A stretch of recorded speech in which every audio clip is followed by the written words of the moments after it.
Good morning. My name is William Dudley, operations with Southwest Team 4. I'm here to give you the morning update on the Trout fire. We're currently sitting at 44,570 acres, 11% contained, and 1,306 firefighters currently working the fire. So we'll start with what happened yesterday in Division Alpha. Here at the division break by Signal Peak on the 15 road, the black line is showing the containment in Division Alpha, so that's all looking really good. Moving north along the 15 road, all this is in patrol status, mopping up and securing anything that's threatening the line along the 15 road, all the way down into the division break at Delta, the 35 and 15 intersection. Yesterday, we did have one 20 by 20 spot in the Delta area. They were able to pick that up late last night, so that's all looking good. There's still quite a bit of heat along here, and the crews will be in there working that again today. In Division Foxtrot, crews were able to go in there yesterday around the values at risk and along the containment lines and continue securing and mopping up along the 35 road. Division Hotel, the black line is showing the containment line around Camp Thunderbird and 35 road. That's all looking really good. Moving into hotel, same thing, showing a little more containment in hotel. Mopping up and securing was the name of the game yesterday. In Division Kilo, we had some hotshot crews working from the 35 road along the fire's edge, going direct to pick that stuff up. With the southeast winds yesterday, that really bought us a bunch to have the fire push back on itself. So they had some pretty favorable conditions to work on that yesterday. In Division November, they're looking at the Georgetown Road, continue prepping out to the secondary containment lines around Shake Canyon and tie that into the mine. In Quebec was a lot of dozer line pushing this secondary containment line, the pink line along here, into Division Sierra. Sierra was out scouting, pushing dozer line from the 15 road towards Quebec, following these purple lines and doing structure protection to protect all the values at risk, which are all these gray lines.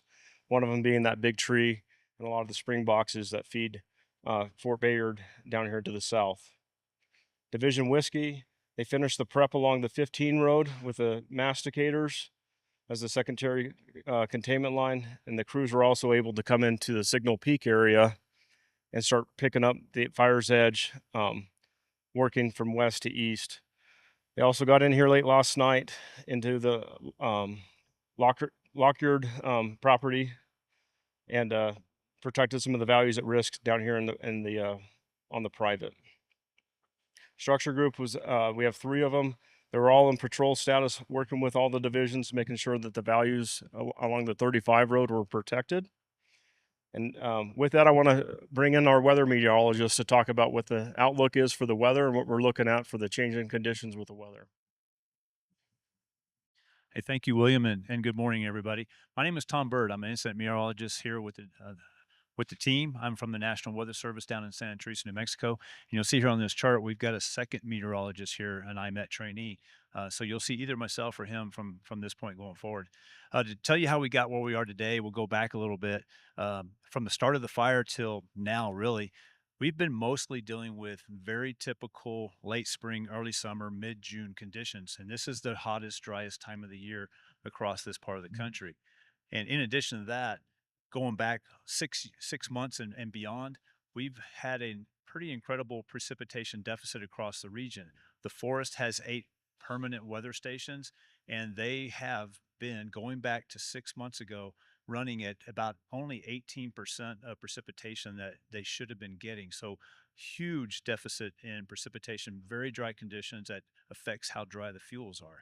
And what that has done for us is put us in the highest intensity category of drought for the southwestern mountains of New Mexico. We are in exceptional drought.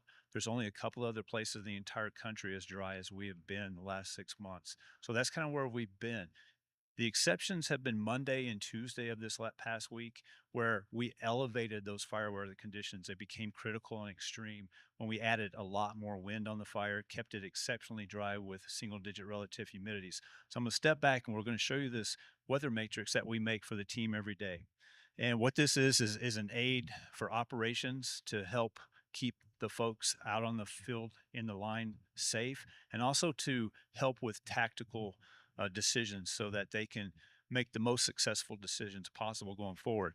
And if you take this chart and you split it in half right here, and we're going from today, Saturday, Sunday through the weekend, you'll notice on this chart there's some red boxes and yellow boxes.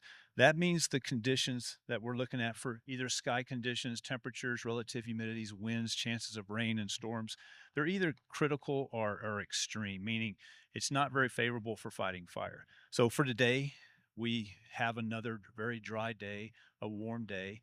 We have just enough moisture that's moved in from the southeast that is allowing for these buildup of clouds through the afternoon hours and maybe a shower or two, but it's not going to put down enough rain that would make any difference whatsoever in moistening up those fuels and tamping down the fire behavior conditions. But what it would do is put outflows across the fire, and that's strong winds that would really be something we'd have to really watch out for very strongly, because that could be a safety issue for the firefighters. So today, like I said, a warm day. You can see that red box there. Very low relative humidities this afternoon, and we have some gusty winds this afternoon, so we'll have to watch for that. And tomorrow we dry out just a little bit, and so we actually elevate those conditions, and we actually have stronger winds tomorrow. So we'll be certainly breezy in the afternoon hours. So we have to get through Saturday, and we're looking at the winds from the southwest both days. Okay. Then Sunday, you start to see a little green, the red goes away. We're going to transition. This is our transition day where we move some of that drier air out and we start pulling some of that more moist Gulf air from the south and the east back over the fire. And then we get to Monday, and you notice all green boxes going forward, a lot more clouds, a lot cooler temperatures. The relative humidities at night come way up. That relative humidity goes from 0 to 100, and we want to get it as close to 100 as we can at night. So we like these higher numbers because that means the dead fuels will start bringing some of that moisture in, and that'll be good. And then the afternoons, we're going to have so many clouds, cooler temperatures, that keeps the afternoon relative humidity elevated, and that's a really good thing for us too. And then we also lose the winds. The winds get a lot lighter. We get more south and southeast influence that pumps that moisture in. And then we start raising the chances for showers and thunderstorms and appreciable rain that's measurable, that will make a difference. There's two things about that. That really does moderate and help us in fighting the fire. The second thing it does is it creates other concerns, and that would be flash flooding off of the burn and debris flows. So we're going to have to really pay a lot of attention to what kind of rain we're getting with this. But that's the update on weather. So thank you very much. Thanks, Tom. So we'll talk about what's going to be the plan for today. We'll start back in Division Alpha. The crews will be in there on the 15 road, patrolling, mopping up where any of the heat will threaten the line.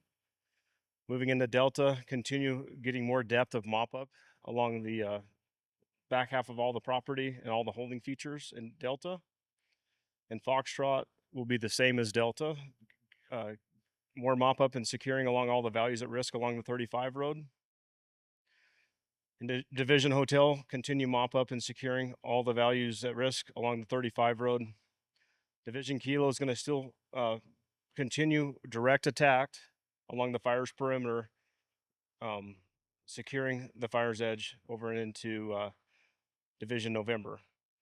November is going to continue prepping the contingency line out here to the south along that peak line. Quebec's going to bring their resources in and start poking in and seeing if they can go direct along the fire's perimeter in both directions towards November and towards Sierra. Sierra is going to continue their prep work along the pink dotted line for the contingency line and start looking at options of coming in here and going direct towards Lockett. Division Whiskey is going to be working along that Signal Peak Road, going direct, picking up that fire's edge and moving towards Lockett, trying to lock this piece in over the next several shifts with the weather that's predicted. We feel we have a pretty high likelihood of success using aviation resources over the next couple days to keep this pinned where it's at, and being able to pick the fire up with the higher RHs predicted Sunday on. The structure group, we have 3 of them. They'll be also in there helping out with all the divisions, making sure all those values are protected. We also have an IA group that's available for a new initial attack within the TFR. So this blue dotted line, the big square that's around the box, for quick response if there's a new initial attack. I want to bring up there's a public meeting tonight at the Grant County Community Center at 6 p.m. Also, if you got donations that you were trying to give to the firefighters, I would ask that we're doing good without donations. Please give your donations to your local charities that need it. I appreciate it. Thanks for joining us, and we'll see you again tomorrow. Thanks.